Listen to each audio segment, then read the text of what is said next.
ಹೊಸ ವರ್ಷದಲ್ಲಿ ನಾವು ಕಾಲಿಟ್ಟಿದ್ದೇವೆ. ನಿಮ್ಮ ಜೊತೆಗೆ ಒಂದು ಕಾಂಪಿಟಿಷನ್ ಇಡ್ಬೇಕಂತೇಳಿ ನನಗೆ ಆವಾಗ ಯೋಚನೆ ಬರ್ತಾ ಇತ್ತು. ಆದರೆ ಕಾಂಪಿಟಿಷನ್ ಬೇಡ, ನೋಡೋಣ ಯಾರು ಹೆಚ್ಚು ಅಂಕ ಗಳಿಸ್ತಾರೆ ಅಂಥೇಳಿ. ನ್ಯೂ ಇಯರ್ ವಿಶಸ್ ವಾಟ್ಸಪ್ನಲ್ಲಿ ಮ್ಯಾಕ್ಸಿಮಮ್ ಯಾರು ಕಳಿಸಿದ್ದೀರಾ?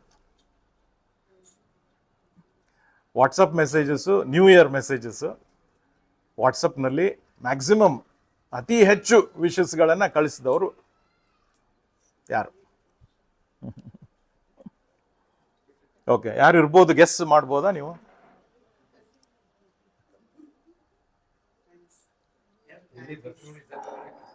ಇಡೀ ಬಸವನಗುಡಿ ಬಸಾಬೆ ಅವರೇ. ಓಕೆ, ಬ್ರದರ್ ಮಧುಸೂದನ್ ಇರ್ಬೋದಾ? ಹೌದಾ? ಮ್ಯಾಕ್ಸಿಮಮ್ ಹೌದಾ? ಓಕೆ, ಅಲ್ಲಿ ಹಿಂದೆ ಇರೋರನ್ನ ಮರ್ತು ಬಿಟ್ಟಿದೀವ ನಾವು? ಅವ್ರೇನು ಕಡಿಮೆ ಇಲ್ಲ ಅಂದರೆ ಅಲ್ವಾ? ಯಂಗ್ಸ್ಟರ್ಸು ಇದ್ದಾರೆ. ಈ ಪ್ರಶ್ನೆ ನಾನು ಯಾಕೆ ಕೇಳ್ತಾ ಇದ್ದೀನಿ ಅಂದರೆ, ಬ್ರದರ್ ಮಧುಸೂದನ್ ಒಂದು ವೇಳೆ ಅವರು ಅತಿ ಹೆಚ್ಚು ಕಳಿಸಿರ್ಬೋದಂತ ನಾವು ಭಾವಿಸೋಣ. ಒಂದು ವೇಳೆ ನಿಜ ಇರ್ಬೋದು ಅದು. ಓಕೆ, ಅವ್ರಿಗೆ ಅವಾರ್ಡ್ ನೋಡೋಣ ಆಮೇಲೆ ಏನು ಕೊಡೋದು ಅಂತೇಳಿ. ಆದರೆ ಅವರಷ್ಟು ಯಾಕೆ ನಾವು ಕಳಿಸ್ಲಿಕ್ಕಾಗಿಲ್ಲ ಅಲ್ವೇ? ಅಥವಾ ನಿಮ್ಮ ಪಕ್ಕದಲ್ಲಿ ಕುಳಿತಿರೋರು ನಿಮ್ಗಿಂತ ಹೆಚ್ಚು ಕಳಿಸಿರ್ಬೋದಂತ ನೆನೆಸಿ ಅವರಷ್ಟು ನಮಗೆ ಯಾಕೆ ಕಳಿಸ್ಲಿಕ್ಕೆ ಆಗಲಿಲ್ಲ ಅಂಥೇಳಿ ಯೋಚನೆ ಮಾಡುವಾಗ ನಾವು ಎಲ್ಲಿಗೆ ಬರ್ತೇವೆ ಅಂತಂದರೆ, ನಾವು ಎಷ್ಟು ಜನರ ಜೊತೆಗೆ ಸಂಬಂಧ ಇಟ್ಕೊಂಡಿದ್ದೇವೋ ಅಷ್ಟು ಹೆಚ್ಚು ವಿಶಸ್ಸು ನಾವು ಕಳಿಸ್ತೇವೆ ಅಲ್ವೇ? ನಾನು 31st ನೈಟ್ ಕುಳಿತುಕೊಂಡು ಅನೇಕ ಜನರಿಗೆ ಕಳಿಸ್ತಾ ಇದ್ದೆ ವಿಶಸ್ಸು. ಕಳಿಸ್ತಾ ಇರುವಾಗ ನೆನಪಾಯಿತು, ಕೆಲವರು ಅವರಿಗೆ ನಾನು ಲಾಸ್ಟ್ ಇಯರೇ ವಿಶಸ್ ಕಳಿಸಿರೋದು, ಅದಾದ್ಮೇಲೆ ಮತ್ತೆ ಏನು ಸಂಬಂಧ ಇಲ್ಲ. ಆಗಿದೆ ಅಲ್ಲ ಹಂಗೆ ಅಲ್ವಾ? ಲಾಸ್ಟ್ ಇಯರ್ ನಾನು ನೋಡಿದೆ 2023 ಡಿಸೆಂಬರ್ ಅವ್ರಿಗೆ ಲಾಸ್ಟ್ ವಾಟ್ಸಪ್ ಮೆಸೇಜು, ಅದಾದ್ಮೇಲೆ ಮತ್ತೆ ಈ ಮೆಸೇಜು. ಒಂದು 4-5 ಜನ ಹಾಗೆ ಇದ್ರು. ಇನ್ನು ಕೆಲವ್ರು ನೋಡಿದ್ರೆ ಇಡೀ ವರ್ಷದಲ್ಲಿ ಕೂಡ ನಾವು ಮಾತಾಡ್ತಾ ಇದ್ದೀವಿ, ಕಳೆದ ವಾರ ಕೂಡ ಅವ್ರಿಗೆ ಕಳಿಸಿದ್ದೆ ಮತ್ತು ಈಗ ಕಳಿಸಿದೆ. ಇದರ ಅರ್ಥ ಏನಂತಂದ್ರೆ, ಸಂಬಂಧಗಳ ವಿಷಯದಲ್ಲಿ ನಾವು ಮಾತಾಡಬೇಕಾಗಿರೋದು ಬಹಳ ಇಂಪಾರ್ಟೆಂಟ್. ನೋಡಿ, ಸಂಬಂಧಗಳ ಹೊರತು ಈ ಲೋಕದಲ್ಲಿ ಯಾವ ಮನುಷ್ಯನೂ ಕೂಡ ಬಾಳಲಿಕ್ಕೆ ಅಸಾಧ್ಯ. ಅನೇಕ ಸಾರಿ ಡಾಕ್ಟರ್ಸ್ಗಳು ಪೇಷಂಟ್ಗಳ ಒಂದು ಅನಾಲಿಸಿಸ್ಸು ಮತ್ತು ಅವರ ಶುಶ್ರೂಷೆ, ಅವರ ಟ್ರೀಟ್ಮೆಂಟ್ ಏನೇನು ಕೊಡ್ಬೇಕಂತೇಳಿ ಯೋಚನೆ ಮಾಡುವಾಗ ಇದನ್ನೆಲ್ಲ ಅವರು ಕೇಳ್ತಾರೆ ಅಲ್ವೇ? ಯಾರಪ್ಪ ನಿನ್ನ ಫ್ರೆಂಡ್ಸು ಅಂತ ಕೇಳ್ತಾರೆ. ನನಗೆ ಫ್ರೆಂಡ್ಸೇ ಇಲ್ಲ ಅಂತ ಹೇಳಿಬಿಟ್ರೆ ಮುಗೀತು, ಡಾಕ್ಟರ್ಗೆ ಅಲ್ಲಿಂದ ಸ್ಟಾರ್ಟ್ ಮಾಡ್ತಾರೆ ಅವರು ಅಲ್ವೇ? ಯಾಕೆ ನಿನಗೆ ಫ್ರೆಂಡ್ಸ್ ಇಲ್ಲ? ಯಾವಾಗಿಂದ ಸ್ಟಾಪ್ ಆಯಿತು ನಿನಗೆ ಫ್ರೆಂಡ್ಸು? ಇಲ್ಲಿವರೆಗೆ ಯಾರ್ಯಾರು ಇದ್ರು ನಿನಗೆ ಅಂತ ಹೇಳಿ ಎಲ್ಲ ಹಿಸ್ಟ್ರಿಯಲ್ಲೇ ಹೋಗ್ಬೇಕಾಗ್ತದೆ. ನನ್ನ ಪ್ರಿಯರೇ, ಸಂಬಂಧಗಳ ವಿಷಯದಲ್ಲಿ ನಾವು ಮಾತಾಡ್ತಾ ಇರುವಾಗ ಇನ್ನೊಂದು ಪ್ರಶ್ನೆ ನನಗೆ ಬರ್ತದೆ. ನಿಮಗೆ ಒಂದು ವೇಳೆ ನಿಮ್ಮ ಜೀವಿತದಲ್ಲಿ ನಿಮಗಿರುವಂಥ ಅತಿ ಬೆಸ್ಟ್ ರಿಲೇಶನ್ಶಿಪ್ ಯಾವುದು? ನೋಡಿ, ಈಗ ಮತ್ತೆ ನಾವು ಫೋಕಸ್ ಬರ್ತಾ ಇದ್ದೀವಿ ಅಲ್ವೇ? ಮ್ಯಾಕ್ಸಿಮಮ್ ವಾಟ್ಸಪ್ ಮೆಸೇಜಸ್ಸಿಂದ ಈಗ ಫಿಲ್ಟರ್ ಡೌನ್ ಆಗಿ ಎಲ್ಲಿಗೆ ನಾವು ಬರ್ತಾ ಇದ್ದೀವಿ? Which is the best relationship? ನಿಮಗೆ ಇರುವಂಥ ಬೆಸ್ಟ್ ರಿಲೇಶನ್ಶಿಪ್ ಇದು ಅಂತ ಹೇಳಿ ನಿಮಗೆ ಹೇಳಲಿಕ್ಕೆ ಒಂದು ವೇಳೆ ಮನಸ್ಸಾದರೆ ಅದು ಯಾವುದು? Family, husband and wife, okay, good. Children, siblings, cousins, okay. ಯಾರು ಬಿಸ್ನೆಸ್ ಅಂತ ಯಾರು ಹೇಳ್ತಾ ಇಲ್ಲ? Business partners, customers, suppliers, vendors ಅಲ್ವೇ? ನೋಡಿ, ಅವರೆಲ್ಲ ಇದ್ದಾರೆ, ಅವರೆಲ್ಲ ಬೇಕೇ ಬೇಕು. ವೆಂಡರ್ಸು, ಬಿಸ್ನೆಸ್ ಪಾರ್ಟ್ನರ್ಸ್ ಎಲ್ಲ ಬೇಕೇ ಬೇಕು. ಆದರೆ ಎಲ್ಲಿಂದ ನೀವು ಸ್ಟಾರ್ಟ್ ಮಾಡಿದ್ರ? ಮನಸ್ಸಿಗೆ ಅತಿ ಹತ್ತಿರವಾಗಿರುವಂಥದ್ದು ಯಾವುದು? Your family, your wife, your husband ಅಲ್ವೇ? ಆದರೂ ನೀವು ಕರೆಕ್ಟ್ ಉತ್ತರ ಕೊಡಲಿಲ್ಲ ಅಲ್ವೇ? ಅದೇನು ಟೇಕನ್ ಫಾರ್ ಗ್ರಾಂಟೆಡ್ ಮಾಡಿಬಿಟ್ಟಿದೀವ ಅಲ್ವೇ? ದೇವ್ರ ಜೊತೆಗೆ ಅದು ಯಾವಾಗಲೂ ಇದೆ ರೀ, ಅದು ದೇವ್ರ ಜೊತೆಗೆ ಯಾವಾಗಲೂ ಇದ್ದೇ ಇರ್ತದೆ. ಬೆಳಗ್ಗೆ ಆದ್ಮೇಲೆ ಮತ್ತೆ ನಾವು ಮಾಡೋದೇನು? ಬೈಬಲ್ ಓದೋದು, ಪ್ರೇಯರ್ ಮಾಡೋದು, ಅದೆಲ್ಲ ಮಾಡ್ತೀವಲ್ಲ. ಮತ್ತೆ ದೇವ್ರ ರಿಲೇಶನ್ಶಿಪ್ ಅದೇ ಫಸ್ಟು ಅಂತ ಹೇಳಿ ನಾವೇನು ಮಾಡಿಬಿಟ್ಟಿದ್ದೇವೆ? ಮೂಲೆಗೆ ಹಾಕ್ಬಿಟ್ಟಿದ್ದೇವೆ ಅನೇಕ ಸಾರಿ. We put to the corner ಅಲ್ವೇ? The greatest, the most important, ನಮಗೆ ಅತಿ ಪ್ರಿಯವಾಗಿರ್ಬೇಕಾಗಿರುವಂಥ ಒಂದು ರಿಲೇಶನ್ಶಿಪ್, ದೇವರ ಜೊತೆಗಿರುವ ರಿಲೇಶನ್ಶಿಪ್ಪನ್ನೇ ನಾವು ಅನೇಕ ಸಾರಿ ಟೇಕನ್ ಫಾರ್ ಗ್ರಾಂಟೆಡ್ ಮಾಡಿ ನಾವು ಮೂಲೆಗೆ ಹಾಕಿ ಬಿಡ್ತೇವೆ. ಸೊ ಉಳಿದೆಲ್ಲ ರಿಲೇಶನ್ಶಿಪ್ಸ್ಗಳು ಇರಲಿ, ಫ್ಯಾಮಿಲಿ ರಿಲೇಶನ್ಶಿಪ್ಪು ಪ್ರಯಾರಿಟಿಯಲ್ಲಿ ಇರಲಿ, ಆದರೆ ಈ ಎಲ್ಲ ಉಳಿದ ರಿಲೇಶನ್ಶಿಪ್ಸ್ಗಳನ್ನು ಸರಿಯಾಗಿ ಇಟ್ಕೊಳ್ಳಿಕ್ಕೆ ನಮಗೆ ಸೀಕ್ರೆಟ್ ಎಲ್ಲಿ ಅಪ್ಪ? ನಾವು ದೇವರ ಜೊತೆಗೆ ನಮ್ಮ ಸಂಬಂಧ ಸರಿಯಾಗಿ ಇದ್ರೆ ಆವಾಗ ನಾವು ಉಳಿದೆಲ್ಲ ರಿಲೇಶನ್ಶಿಪ್ಸ್ಗಳನ್ನು ಸರಿಯಾಗಿ ಇಟ್ಕೊಳ್ಳಿಕ್ಕೆ ಒಪ್ತೀರಾ? ಇದು ಕರೆಕ್ಟಾ? ದೇವ್ರ ಜೊತೆಗೆ ಸಂಬಂಧನೇ ಇಲ್ಲ ಅಂತ ನೆನೆಸಿ ಉಳಿದವರೆಲ್ಲ ಜೊತೆಗೆ ಸಂಬಂಧ ಸರಿಯಾಗಿ ಇಟ್ಕೊಳ್ಬೋದಾ? ಇಲ್ಲ. ಇದು ಎಲ್ಲ ಏನಾಗ್ತದೆ, ನಂಬಿಕೆ ವಾಸ್ತೆ ಆಗಿ ಹೋಗ್ಬಿಡ್ತದೆ, ಅಥವಾ ಏನಂತಂದ್ರೆ ವ್ಯರ್ಥ ಆಗಿ ಹೋಗ್ಬಿಡ್ತದೆ. ಇದರಿಂದ ಏನು ಪ್ರಯೋಜನ ನಮಗಾಗಲ್ಲ.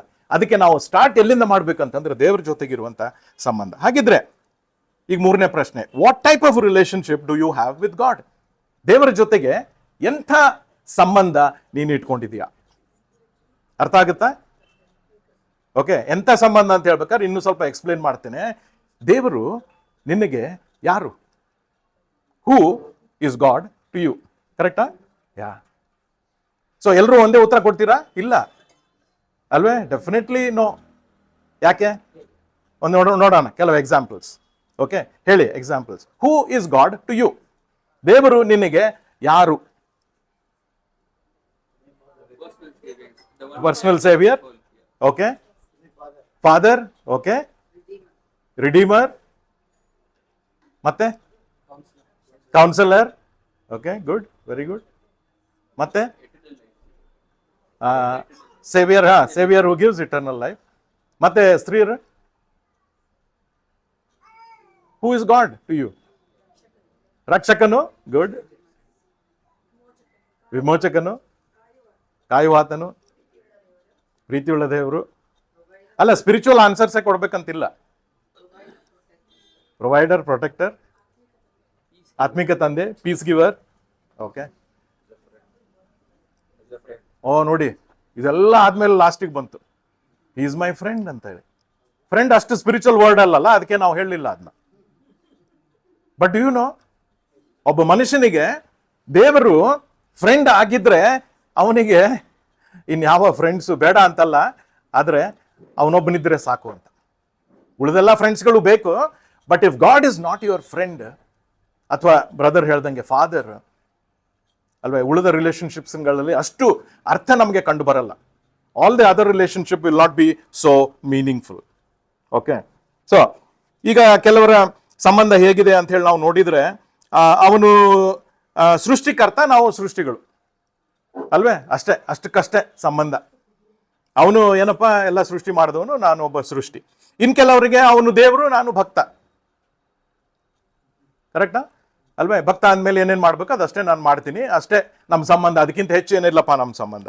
ಇನ್ ಕೆಲವ್ರದ್ದು ಒಂದು ಹೆಜ್ಜೆ ಮುಂದೆ ಹೋಗ್ತಾರೆ, ಅವನು ಗುರು ಆಗಿದ್ದಾನೆ, ನಾನು ಶಿಷ್ಯ ಆಗಿದ್ದೀನಿ ಅಲ್ವೇ, ಸ್ವಲ್ಪ ಒಂದು ಮೆಟ್ಲು ಹೆಚ್ಚು ಇರ್ಬೋದು ಅಲ್ವೇ, ಅಷ್ಟೇ. ಅದು ಗುರುವಿಗೆ ಏನೇನು ಕೊಡ್ಬೇಕೋ, ಏನೇನು ದಾಕ್ಷಿಣ್ಯ ಕೊಡ್ಬೇಕೋ, ಏನು ಮಾಡಬೇಕೋ, ಯಾವಾಗ ಮಾಡಬೇಕೋ ಅದೆಲ್ಲ ನಾನು ಮಾಡ್ತಾ ಇರ್ತೀನಿ ಅಷ್ಟೇ. ಅವನಿಂದ ಏನೇನು ಕಲಿಬೇಕೋ ಅದನ್ನು ನಾನು ಕಲಿತಾ ಇರ್ತೀನಿ ಅಂತ. ಆದರೆ ಬ್ರದರ್ ಹೇಳಿದ ಹಾಗೆ ತಂದೆ ಮಗ ಈ ಒಂದು ಸಂಬಂಧ ದೇವರ ಜೊತೆಗೆ ಯಾವಾಗ ನನಗೆ ನಿನಗೆ ಇರ್ತದೋ, ಆವಾಗ ನಿಜವಾದಂಥ ಆ ದೇವರ ಮೂಲಕವಾಗಿ ನಮಗೆ ಸಿಗಬೇಕಾದಂಥ ಆ ಸಂಬಂಧದ ಮೂಲಕವಾಗಿ ಸಿಗಬೇಕಾದ ಬಲ ಮತ್ತು ಆ ಒಂದು ಆದರಣೆ ಅತಿ ಹೆಚ್ಚಾಗಿ ನಮಗೆ ಸಿಗ್ತದೆ. ಫಾದರ್ ಸನ್ ರಿಲೇಶನ್ಶಿಪ್ ದೇವರ ಜೊತೆಗೆ ಅಲ್ವೇ, ಆತನು ನನ್ನ ತಂದೆ ಅಂತ ಹೇಳಿ ನಾನು ಕರೆಯುವಂಥ ಆ ಒಂದು ಸಂಬಂಧ ಇವತ್ತಿದೆಯಾ ನಮಗೆಲ್ಲ? ಅದು ಅಲ್ವೇ, ಪ್ರಾರ್ಥನೆ ಮಾಡಬೇಕಾದ್ರೆ ಏನಂತ ಮಾಡ್ತೀವಿ?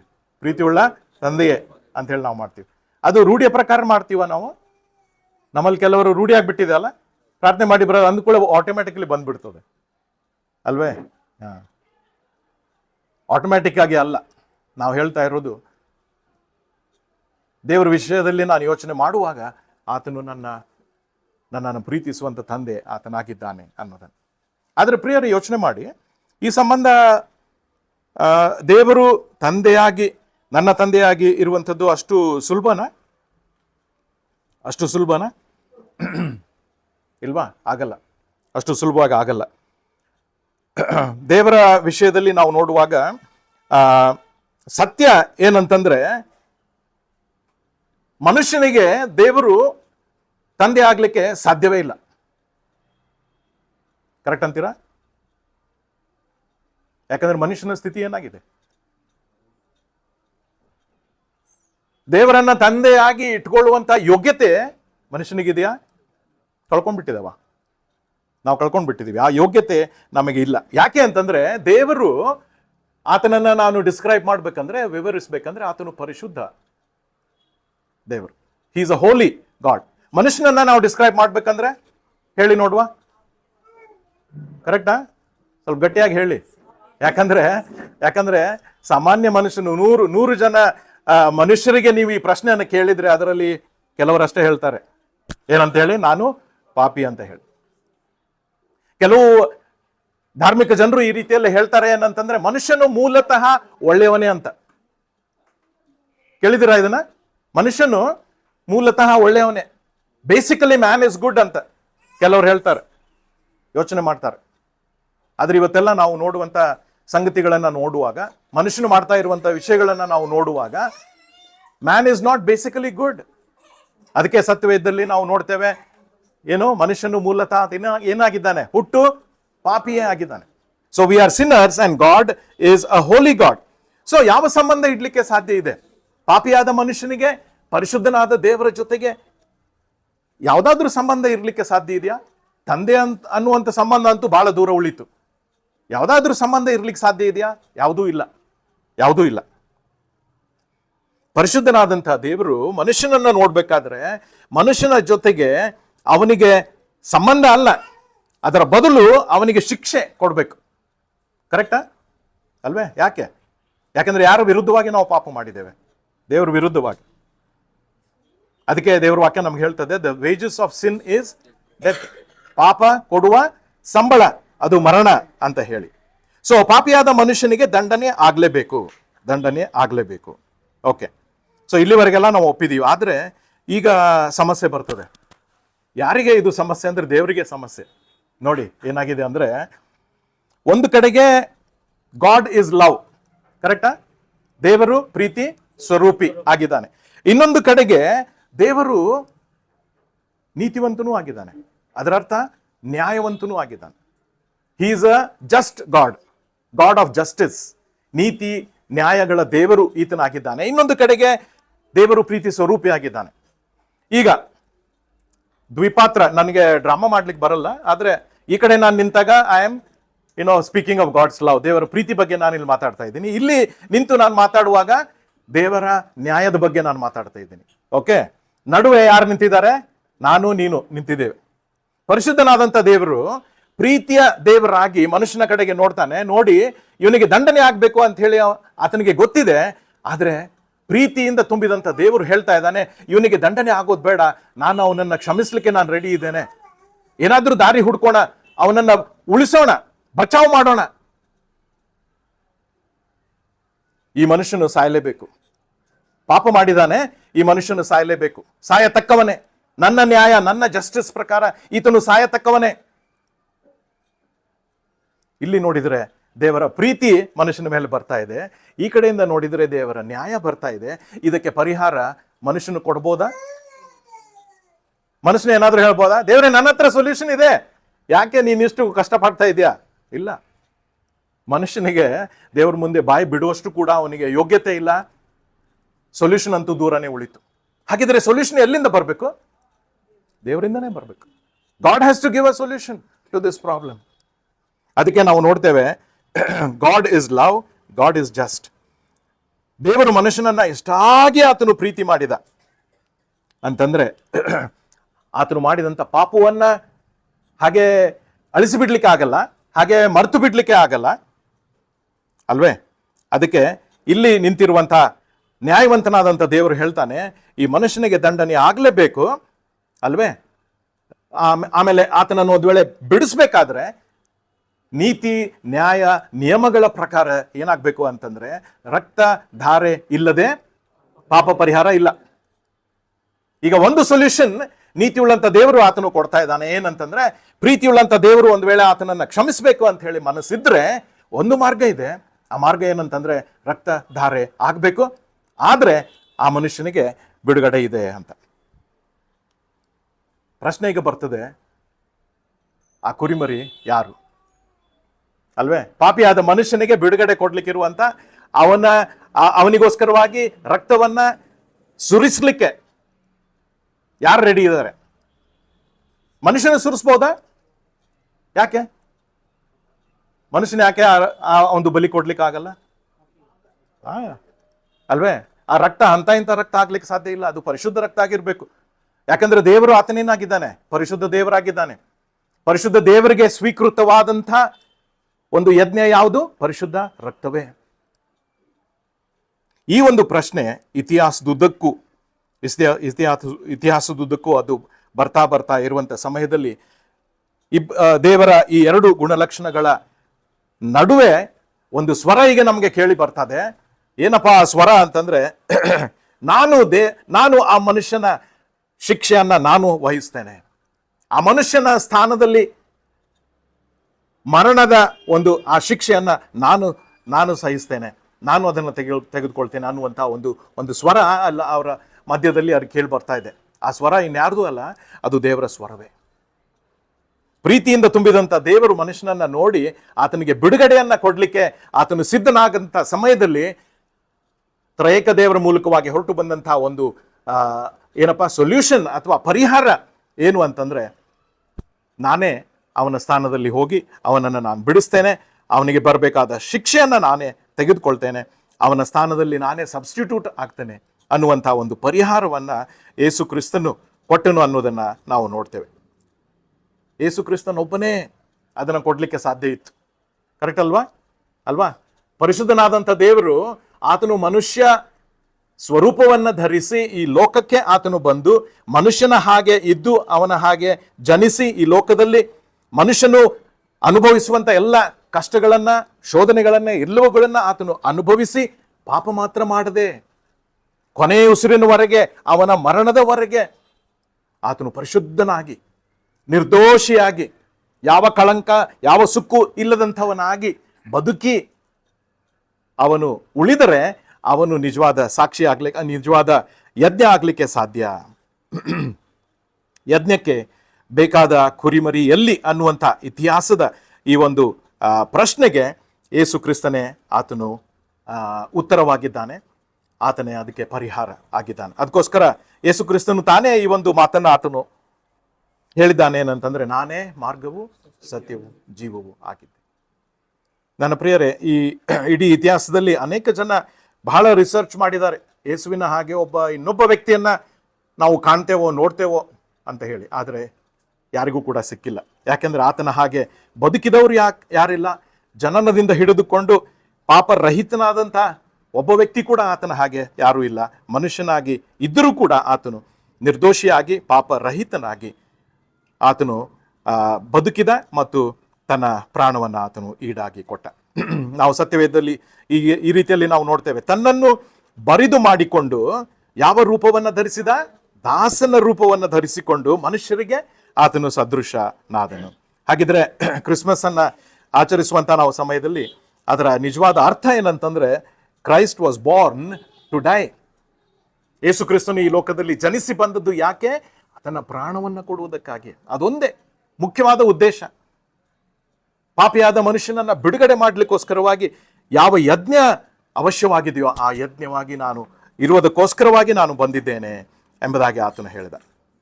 ಅದನ್ನೇ ನಾವು ಇನ್ನೊಂದು ವಾಕ್ಯದಲ್ಲಿ ಈ ರೀತಿಯಲ್ಲಿ ನೋಡ್ತೇವೆ, ನಾವು ಪಾಪಿಗಳಾಗಿದ್ದಾಗಲೂ ಕ್ರಿಸ್ತನು ನಮಗೋಸ್ಕರ ಪ್ರಾಣ ಕೊಟ್ಟದ್ರಲ್ಲಿ ಏನನ್ನು ನೋಡ್ತೇವೆ ನಾವು? ದೇವರು ನಮ್ಮ ಮೇಲೆ ತನಗಿರುವ ಪ್ರೀತಿಯನ್ನು ಆತನು ಸಿದ್ಧಾಂತ ಪಡಿಸಿದ್ದಾನೆ.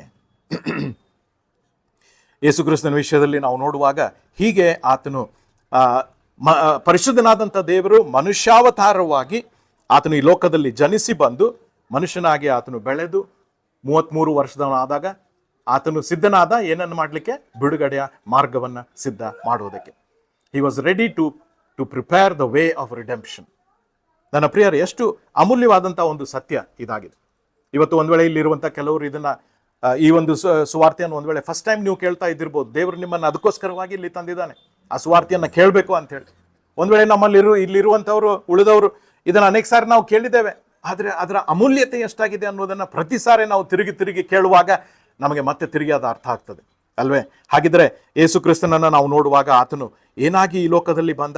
ಆತನು ದೇವರ ನೇಮಿಸಲ್ಪಟ್ಟ ಕುರಿಮರಿಯಾಗಿ ಆತನು ಬಂದ. He was not born to enjoy life. ಅನೇಕ ಜನರು ಯೇಸುವಿನ ಬಗ್ಗೆ ಏನೇನೋ ಕಥೆಯೆಲ್ಲ ಕಟ್ತಾರೆ, ಸುಳ್ಳು ಕಥೆಗಳು. ಆ ರೀತಿಯಲ್ಲಿ ಏನೂ ಅಲ್ಲ. ಸತ್ಯವೇದದಲ್ಲಿರುವ ಹಾಗೆ ಆತನು ಈ ಲೋಕಕ್ಕೆ ಬಂದದ್ದು ಯಜ್ಞದ ಕುರಿಯಾಗುವುದಕ್ಕೋಸ್ಕರ. ಯಾರಿಗೋಸ್ಕರ? ನಿನಗೆ, ನನಗೋಸ್ಕರ, ನಿನ್ನ ಸ್ಥಾನದಲ್ಲಿ ಆತನು ನಿಂತುಕೊಂಡು ದೇವರ ಶಿಕ್ಷೆ, ಪರಿಶುದ್ಧನಾದ ದೇವರ ಶಿಕ್ಷೆಯನ್ನು ಅನುಭವಿಸುವುದಕ್ಕೋಸ್ಕರವಾಗಿ ಆತನು ಈ ಲೋಕದಲ್ಲಿ ಬಂದ. ಶಿಲುಬೆಗೆ ಆತನು ಹೋದ ಅಲ್ವಾ? ಯಾರು ಶಿಲುಬೆ ಆಗಿತ್ತದು? ನಾವು ನೋಡ್ತೇವಲ್ಲ, ಸಾಮಾನ್ಯವಾಗಿ ಯೇಸುವನ್ನ ಗುಡ್ ಫ್ರೈಡೇ ಮತ್ತು ಈ ಎಲ್ಲ ಟೈಮ್ನಲ್ಲಿ ಶಿಲುಬೆಗಳ ವಿಷಯದಲ್ಲಿ ನಾವು ನೋಡ್ತೇವೆ ಅಲ್ವೇ? ಆ ಶಿಲುಬೆ ಇದ್ದದ್ದು ಅದು ಯೇಸುವಿನ ಶಿಲುಬೆ ಅಲ್ವಾ? Was it the cross of Christ ಅಲ್ವೇ? ಶಿಲುಬೆಯ ನಿಜವಾದ ಮರ್ಮ ಅಥವಾ ಅದರ ಅರ್ಥ ನಮಗೆ ಗೊತ್ತಾಗಬೇಕಂದ್ರೆ you have to see the cross as your cross. ಅದು ನನ್ನ ಕ್ರೂಜೆ, ನಿನ್ನ ಕ್ರೂಜೆ, ನಿನ್ನ ಶಿಲುಬೆ. ಯಾಕೆ ಗೊತ್ತಾ? ಯಾಕಂದ್ರೆ ನೀನು ಅದ್ರ ಮೇಲೆ ಜಡಿಯಲ್ಪಡಬೇಕಾಗಿತ್ತು, ನಾನು ಅದ್ರ ಮೇಲೆ ಮಳೆಗಳಿಂದ ಜಡಿಯಲ್ಪಡಬೇಕಾಗಿತ್ತು. ಯಾಕೆಂದ್ರೆ ಪರಿಶುದ್ಧನಾದಂಥ ದೇವರ ಶಿಕ್ಷೆ ನನ್ನ ಮೇಲೆ, ನಿನ್ನ ಮೇಲೆ ಇತ್ತು. ಅದರಿಂದ ಓಡಿ ಹೋಗ್ಲಿಕ್ಕೆ ಆಗೋದಿಲ್ಲ, ತಪ್ಪಿಸ್ಕೊಳ್ಲಿಕ್ಕೆ ಆಗೋದಿಲ್ಲ. ದೇವರು ಅದನ್ನ ನೋಡ್ತಾನೆ. ಶಿಕ್ಷೆ ಆಗ್ಲೇಬೇಕು, ಹೇಗಾದ್ರೂ ಆ ಶಿಕ್ಷೆಯನ್ನು ಕೊಡ್ಲಿಕ್ಕೆ ಆತನು ನೋಡ್ತಾನೆ. ಯಾಕಂದ್ರೆ ದೇವರು ಕೇವಲ ಪ್ರೀತಿ ಸ್ವರೂಪಿ ಮಾತ್ರವಲ್ಲ, ಆತನು ನ್ಯಾಯವಂತನಾದಂಥ ದೇವರು ಕೂಡ ಆಗಿದ್ದಾನೆ. ಹಾಗಿದ್ರೆ ಯೇಸು ಸ್ವಾಮಿ ಯಾವ ಶಿಲುಬೆ ಮೇಲೆ ಆತನು ಜಡಿಯಲ್ಪಟ್ಟನೋ, ಮೊಳೆಗಳಿಂದ ಜಡಿಯಲ್ಪಟ್ಟನೋ, ಆ ಶಿಲುಬೆ ನಿಜವಾಗ್ಲೂ ನನ್ನ ಶಿಲುಬೆ, ನಿನ್ನ ಶಿಲುಬೆ. ಅದಕ್ಕೆ ಸ್ನೇಹಿತರೆ, ದಯವಿಟ್ಟು ಅದನ್ನ ಯೋಚನೆ ಮಾಡಿ. That cross was not the cross of Christ ಅಲ್ವೇ? ನಾನು ಅದನ್ನು ಹೊತ್ಕೊಂಡು ಹೋಗ್ಬೇಕಾಗಿತ್ತು ಆ ಬೆಟ್ಟದ ಮೇಲೆ. ಆವಾಗ ಯೇಸು ಕ್ರಿಸ್ತನು ನಡುವೆ ಬಂದು, ಮಗನೇ ನೀನು ಎತ್ಕೊಂಡು ಹೋಗ್ಬೇಡ, ನಾನು ಎತ್ಕೊಂಡು ಹೋಗ್ತೇನೆ. ನಿನಗೆ ಆ ಶಿಕ್ಷೆಯನ್ನ ತಾಳ್ಲಿಕ್ಕೆ ನಿನಗೆ ಆಗೋದಿಲ್ಲ, ನೀನು ಸತ್ತು ಹೋಗ್ಬಿಡ್ತೀಯ. ಆದ್ರೆ ನಾನು ಪರಲೋಕದಿಂದ ಇಳಿದು ಬಂದಿದ್ದೇನೆ ನಿನಗೋಸ್ಕರವಾಗಿ ಅಂತ ಹೇಳಿ ದೇವ್ರೇನ್ ಮಾಡ್ತಾನೆ? ಆ ಶಿಲುಬೆಯನ್ನ ಯೇಸು ಕ್ರಿಸ್ತನು ನಿನ್ನಿಂದ ಆತನು ಕಸಿದುಕೊಂಡು ಆ ಒಬ್ಬನೇ ಆ ಬೆಟ್ಟದ ಮೇಲೆ ಆತನು ಹೋಗ್ತಾನೆ. ಅಲ್ಲಿ ಅವನನ್ನ ಆ ಶಿಲುಬೆ ಮೇಲೆ ಮೊಳೆಗಳಿಂದ ಆತನು ಜಡಿದು ಅಲ್ಲಿ ಆತನು 9 ಗಂಟೆಯಿಂದ 3 ಗಂಟೆವರೆಗೆ, ಮಧ್ಯಾಹ್ನದವರೆಗೆ ಶಿಲುಬೆಯ ಮೇಲೆ ಆತನು ಇರ್ತಾನೆ. ಆ ಸಮಯದಲ್ಲಿ ಆತನು ಮೊಟ್ಟಮೊದಲು ಬಾಯಿ ತೆರೆದು ಶಿಲುಬೆ ಮೇಲೆ ಇದ್ದಾಗ ಮೊಟ್ಟಮೊದಲು ಆಡಿದಂಥ ಒಂದು ಮಾತು, ಅತಿ ಶ್ರೇಷ್ಠವಾದಂಥ ಮಾತು. ಯಾವ ಮಾತು ಅದು? ತಂದೆಯೇ ಅವರನ್ನು ಕ್ಷಮಿಸಿ. ಯಾರಪ್ಪ ಅವರನ್ನು ಕ್ಷಮಿಸು ಅಂತ ಹೇಳಿದಾಗ ಯಾರನ್ನ ಕ್ಷಮಿಸ್ಬೇಕು ದೇವರು? ನಿನ್ನನ್ನ, ನನ್ನನ್ನ. ಕೇವಲ ಅಲ್ಲಿ ಶಿಲುಬೆ ಮೇಲೆ ಸುತ್ತಲೂ ಇದ್ದಂತ ಆ ಸೈನಿಕರ ಅಷ್ಟೇ ಅಲ್ಲ, ನನಗೆ ಇವರೇ ಮೊಳೆ ಜಡ್ದವ್ರು ಇವರೇ ಅಂತ ಹೇಳಿ ಸ್ವಾಮಿ, ಅವ್ರ ಕಡೆಗಲ್ಲ, ನಿನ್ನ ಕಡೆಗೆ, ನನ್ನ ಕಡೆಗೆ. ಯಾಕಂದ್ರೆ ನಿಜವಾಗ್ಲೂ ಯೇಸುವನ್ನ ಶಿಲುಬೆಗೆ ಮೊಳೆಗಳಿಂದ ಜಡದವರು ಯಾರು ಗೊತ್ತಾ? ರೋಮನ್ ಸೈನಿಕರ. ನಾವು ನೋಡೇ ಇಲ್ರಿ, ಆ ಮೊಳೆನೂ ನೋಡಿಲ್ರಿ, ಆ ಹತೋಟಿನೂ ನೋಡಿಲ್ರಿ. ನಮ್ಮನ್ನ ಯಾಕೆ ನೀವು ಇದು ಮಾಡ್ತೀರಾ ಅಂತ ನನ್ನ ಪ್ರಿಯರೇ, ನಾನು ಆ ಮೊಳೆಗಳನ್ನು ತೆಗೆದುಕೊಂಡವನು, ನಾನು ಆ ಸುತ್ತಿಗೆಯನ್ನ ತೆಗೆದುಕೊಂಡು ಹೊಡೆದವನು ನಾನು, ನೀನು. ಯಾಕೆ ಗೊತ್ತಾ? ಯಾಕಂದ್ರೆ ನನ್ನ ಪಾಪಗಳಿಂದಾಗಿ ಯೇಸು ಸ್ವಾಮಿ ಜಡಿಯಲ್ಪಟ್ಟ. ನಾನು ಪರಿಶುದ್ಧನಾಗಿದ್ರೆ ಯೇಸು ಸ್ವಾಮಿ ಅಲ್ಲಿ ಹೋಗ್ಬೇಕಾಗಿರ್ಲಿಲ್ಲ. ಅದಕ್ಕೆ ಈ ಲೋಕದಲ್ಲಿ ಯಾರು ಕೂಡ ಪರಿಶುದ್ಧರಿಲ್ಲ, ಎಲ್ಲರೂ ಪಾಪಿಗಳೇ. ಯಾರು ಕೂಡ ತಪ್ಪಿಸ್ಕೊಂಡು ಹೋಗ್ಲಿಕ್ಕೆ ಆಗೋದಿಲ್ಲ. ನಾನು ಅವನಿಗಿಂತ ಬೆಟ್ರು, ಇವಳಿಗಿಂತ ಬೆಟ್ರು ಅಂತ ನಾವು ಏನ್ ಮಾಡ್ತಾ ಇದೀವಿ ಅಂದ್ರೆ ದೇವರನ್ನ ಮೋಸ ಮಾಡಿದ ಹಾಗೆ ನಾವು ಮಾಡ್ತಾ ಇದ್ದೀವಿ. ಆದರೆ ದೇವರನ್ನ ಮೋಸಪಡಿಸ್ಲಿಕ್ಕೆ ಆಗಲ್ಲ. ಅವರನ್ನ ಕ್ಷಮಿಸು. ಯಾರನ್ನ ಕ್ಷಮಿಸು? ದೇವರೇ ಇವರನ್ನ ಕ್ಷಮಿಸು. ಇವರ ಪಾಪಗಳಿಂದಾಗಿ ಅಲ್ವಾ ಜಡಿಯಲ್ಪಟ್ಟ. ತಾವು ಏನು ಮಾಡುತ್ತೇವೆ ಎಂಬುದನ್ನು ಅವರು ಅರಿಯರು ಎಂಬುದಾಗಿ. 12 ಗಂಟೆ ಆಯಿತು, ಮಧ್ಯಾಹ್ನದ ಸಮಯದಲ್ಲಿ ಯೇಸು ಸ್ವಾಮಿ ಬಳಲ್ತಾ ಇದ್ದಾನೆ. ಅವನ ರಕ್ತಸ್ರಾವ ಆಗ್ತಾ ಇದೆ ದೇಹದಿಂದ. ಮುಳ್ಳಿನ ಕಿರೀಟ ಅವನ ತಲೆಯ ಮೇಲಿದೆ, ಮುಖದ ಮೇಲೆಲ್ಲ ರಕ್ತ ಸುರಿತಾ ಇದೆ, ಬಾಯಾರ್ತಾ ಇದೆ. ಮಾತುಗಳನ್ನು ಆಡ್ಲಿಕ್ಕೆ ಅವನಿಗೆ ತುಂಬಾ ಕಷ್ಟ ಆಗ್ತಾ ಇದೆ. ಯಾಕೆಂದ್ರೆ ಮೊಳೆಗಳು ಜಡಿಯಲ್ಪಟ್ಟಿವೆ. ದೇಹದ ಭಾರದಿಂದ ಆತನು ತೂಗ್ತಾ ಇದ್ದಾನೆ. ಕಾಲುಗಳಿಗೂ ಕೂಡ ಮೊಳೆಗಳನ್ನು ಹಾಕಿದ್ದಾರೆ. ಬಿಸಿಲಿನ ಸಮಯ, ಮಧ್ಯಾಹ್ನ 12 ಗಂಟೆ ಆಯ್ತು. ಆವಾಗ ಏನಾಯ್ತು ಗೊತ್ತಾ? 12 ಗಂಟೆಗೆ, ಸಾಮಾನ್ಯವಾಗಿ 12 ಗಂಟೆಗೆ ಏನಿರ್ತದೆ? ರಣ ಬಿಸಿಲು ಇರ್ತದೆ. ಆದರೆ ಆ ಒಂದು good Friday, the first good Friday ದಿವಸ ಏನಾಯ್ತು ಅಂತಂದ್ರೆ ಮಧ್ಯಾಹ್ನ 12 ಗಂಟೆಗೆ ಕತ್ತಲಾಯ್ತು. 12 ಗಂಟೆಯಿಂದ 3 ಗಂಟೆವರೆಗೆ ಕತ್ತಲು ಕವಿಯಿತು. ಇಡೀ ಪ್ರದೇಶದಲ್ಲಿ ಅಲ್ಲ, ಆ ಸ್ಥಳದಲ್ಲಿ ಮಾತ್ರ, ಆ ಬೆಟ್ಟದಲ್ಲಿ ಯೇಸು ಸ್ವಾಮಿ ಎಲ್ಲಿ ಆ ಜಡಿಯಲ್ಪಟ್ಟಿದ್ದನೋ ಅಲ್ಲಿ ಕತ್ತಲಾಯಿತು. ಯಾಕೆ ಗೊತ್ತಾ? ಯಾಕಂದ್ರೆ ಯೇಸು ಸ್ವಾಮಿ ಹೇಳಿದ ಮಾತುಗಳಿಂದ ನಮಗೆ ಗೊತ್ತಾಗ್ತದೆ ಯಾಕೆ ಅಂತ. ಅವನು ಹೇಳಿದ, ನನ್ನ ದೇವರೇ, ನನ್ನ ದೇವರೇ, ಯಾಕೆ ನನ್ನ ಕೈ ಬಿಟ್ಟಿದೆ? ದೇವರು ಯೇಸು ಸ್ವಾಮಿಯ ಕೈಯನ್ನು ಬಿಟ್ಟನ? ಯೇಸು ಸ್ವಾಮಿಯ ಕೈಯನ್ನ ದೇವರು ಬಿಡ್ಬೇಕಾಯ್ತು. ಯಾಕೆ ಅಂತಂದ್ರೆ ಆ ಸಮಯದಲ್ಲಿ ದೇವರು ಒಂದು ಕೆಲಸ ಮಾಡಿದ. ಏನು ಕೆಲಸ ಅಂದ್ರೆ, ನಮ್ಮೆಲ್ಲರ ಪಾಪಗಳನ್ನ, ಈ ಲೋಕದಲ್ಲಿರುವ ಪ್ರತಿಯೊಬ್ಬೊಬ್ಬ ಮನುಷ್ಯನು ಮಾಡಿದಂತೆಲ್ಲ ಪಾಪಗಳನ್ನ, ಹಿಂದೆ ಮಾಡಿದ ಪಾಪ, ಅಲ್ಲಿಯವರೆಗೆ ಮಾಡಿದಂತೆಲ್ಲ ಪಾಪ, ಮುಂದೆ ನಾವು ಮಾಡ್ಲಿಕ್ಕಿರೋ ಎಲ್ಲ ಪಾಪಗಳನ್ನ ಆತನು ತೆಗೆದುಕೊಂಡು ದೊಡ್ಡ ದೊಡ್ಡ ದೊಡ್ಡ ಗಂಟಾಯ್ತದು. ಆ ದೊಡ್ಡ ಕಪ್ಪಾದ ನನ್ನ ನಿನ್ನ ಪಾಪಗಳ ಗಂಟನ್ನ ಪರಿಶುದ್ಧನಾದಂಥ ದೇವರು ಯಾರ ಮೇಲೆ ಹಾಕ್ತಾ ಇದ್ದಾನೆ? ನಿರ್ದೋಷಿ ಆದಂಥ ಪರಿಶುದ್ಧನಾದಂಥ ಯೇಸು ಕ್ರಿಸ್ತನ ಮೇಲೆ ಆ ದೊಡ್ಡ ಗಂಟನ್ನ ಆತನು ಹಾಕ್ತಾ ಇದ್ದಾನೆ. ಹಾಕಿದ ಅದರ ಅರ್ಥ ಏನಂತಂದ್ರೆ, ಮರಣದ ಶಿಕ್ಷೆ ಯೇಸು ಸ್ವಾಮಿಗೆ ಆಗ್ತಾ ಇದೆ. ಯಾಕೆ ಗೊತ್ತಾ? ಯಾಕಂದ್ರೆ ಆ ಪಾಪಗಳಿಗೆ ದೇವರ ದಂಡನೆ ಏನಾಗಿದೆ? ದ ವೇಜಸ್ ಆಫ್ ಸಿನ್, ಮರಣ ಬಿಟ್ರೆ ಬೇರೆ ಏನೂ ಇಲ್ಲ. ಆ ಮರಣದ ಶಿಕ್ಷೆಯನ್ನ ದೇವರು ಆ ಸಮಯದಲ್ಲಿ ಯೇಸು ಸ್ವಾಮಿಗೆ ಕೊಡ್ತಾ ಇದ್ದ. ಅಷ್ಟು ಮಾತ್ರವಲ್ಲ, ಆ ಮರಣದ ಶಿಕ್ಷೆ ಏನು ಗೊತ್ತಾ? ಮರಣದ ನಿಜವಾದ ಅರ್ಥ ಏನು ಗೊತ್ತಾ? Separation from god. Separation from god, ಏನು ದೇವರಿಂದ ಪ್ರತ್ಯೇಕಿಸಲ್ಪಡುವಂತ ಆ ಒಂದು ಸಂಗತಿಗೆ, ಸತ್ಯಕ್ಕೆ ನಾವೇನು ಹೇಳ್ತೇವೆ? ಮರಣ ಅಂತ ಹೇಳಿ.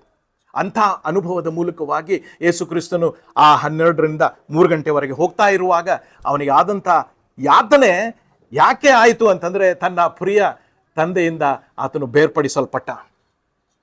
ಯಾಕೆ ಅಂತಂದ್ರೆ, ನೀನು ನಾನು ದೇವರಿಂದ ಕೈ ಬಿಡಲ್ಪಡಬಾರದು ಅಂತ ಹೇಳಿ ಆತನು, ಯೇಸು ಸ್ವಾಮಿಯು ದೇವರಿಂದ ಕೈ ಬಿಡಲ್ಪಟ್ಟ.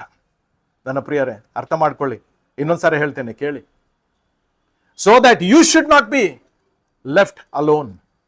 ನೀನು ಒಬ್ಬಂಟಿಗನಾಗಬಾರದು, ನೀನು ದೇವರಿಂದ ಕೈ ಬಿಡಲ್ಪಡಬಾರದು, ಎಂದಿಗೂ ಕೈ ಬಿಡಲ್ಪಡಬಾರದು ಅಂತ ಹೇಳಿ ಯೇಸು ಸ್ವಾಮಿ ದೇವರಿಂದ ಕೈ ಬಿಡಲ್ಪಟ್ಟ. ಈಗ ನನಗೆ ನಿನಗಿರುವಂತಹ ಒಂದು ಗ್ಯಾರಂಟಿ ಏನಂತಂದ್ರೆ, ದೇವರು ಎಂದಿಗೂ ನಮ್ಮ ಕೈಯನ್ನು ಆತನು ಬಿಡಲ್ಲ. ಯಾಕಂದ್ರೆ 12ರಿಂದ 3 ಗಂಟೆವರೆಗೆ ದೇವರು, ಪರಿಶುದ್ಧನಾದ ದೇವರು ಯೇಸು ಸ್ವಾಮಿಯ ಕೈಯನ್ನು ಬಿಟ್ಟು ಅವನಿಗೆ ಏನೇನು ದಂಡನೆ ಆಗಬಾರ್ದಿತ್ತೋ, ನನಗೆ ಏನು ಆಗ್ಬೇಕಿತ್ತೋ ಎಲ್ಲವನ್ನ ಅವನ ಮೇಲೆ ಆತನು ಹಾಕಿ ಯೇಸು ಸ್ವಾಮಿಗೆ ಆ ದಂಡನೆಯನ್ನ ಆತನು ಕೊಟ್ಟ. ನನ್ನ ದೇವರೇ, ನನ್ನ ದೇವರೇ, ಯಾಕೆ ನನ್ನನ್ನು ಕೈ ಬಿಟ್ಟಿದ್ದಿ? ಮಹಾಧ್ವನಿಯಿಂದ ಆತನು ಕೂಗಿದ. 3 ಗಂಟೆ ಆಯಿತು. 3 ಗಂಟೆ ಆದಂಥ ಸಮಯದಲ್ಲಿ ಯೇಸು ಸ್ವಾಮಿಯು ಪ್ರಾಣ ಬಿಟ್ಟ. ಈ ಲೋಕದ ಪ್ರಯಾಣವನ್ನು ಆತನು ಮುಗಿಸಿದ. ನನ್ನ ನಿನ್ನ ಮೇಲೆ ಬರಬೇಕಾದಂಥ ಆ ಪಾಪದ ದಂಡನೆಯನ್ನು ಆತನು ಸಹಿಸಿದ. ಮರಣವನ್ನು ಆತನು ಸಹಿಸಿದ. ಶಿಕ್ಷೆಯನ್ನು ಆತನು ಸಹಿಸಿದ. ದೇವರಿಂದ, ತನ್ನ ಪ್ರಿಯ ತಂದೆಯಿಂದ ಪ್ರತ್ಯೇಕಿಸಲ್ಪಟ್ಟ.